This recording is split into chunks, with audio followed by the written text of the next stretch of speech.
We're joined by France 24's Mark Perlman. Mark, the one of the leaders of the one of those two organizations claiming responsibility for those incursions. He's a Russian national, quite a known figure, and you spoke to him. Tell us more. Right. He is a Russian national. He was a member of the Duma, and he is the only member of that legislative body who voted back in 2014 against the annexation of Crimea. He then fled first to the US, and he's been living in Ukraine since 2016.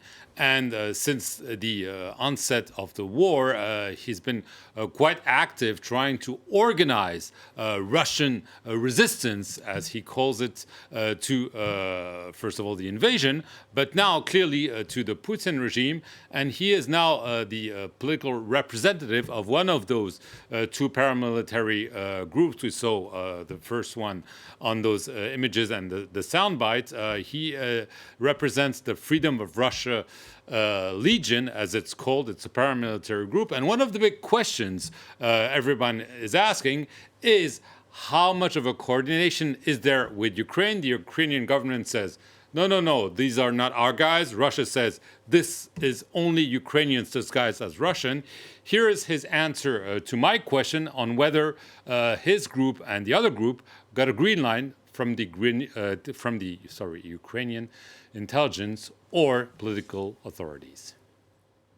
Green light, obviously, yes, because both troops, they are part of Ukrainian military. They are part of international legion, which is in turn is part of Ukrainian military structure, armed forces. But one thing is the green light, another thing is organizing, assistance, and steering the operation. None of this has happened. Not a single Ukrainian soldier has entered Russian soil. It's a totally autonomous operation by Russians inside Russia.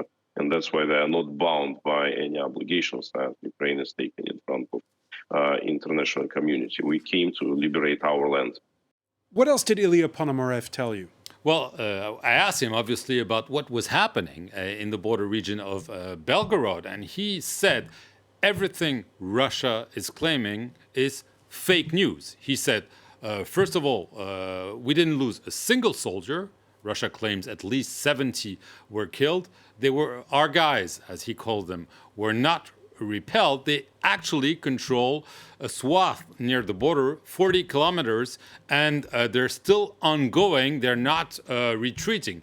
So obviously, there's a lot of psychological warfare, because he said, images that Russia showed of armored vehicles being destroyed. He said they're actually not our vehicles, and we can prove them. So clearly, there is a goal for this. It's to, first of all, instill fear in Russia, inside Russia, saying we can strike Russia, we can advance, we can even do operations that people are not expecting us to do, trying to garner support inside Russia to join the so-called resistance.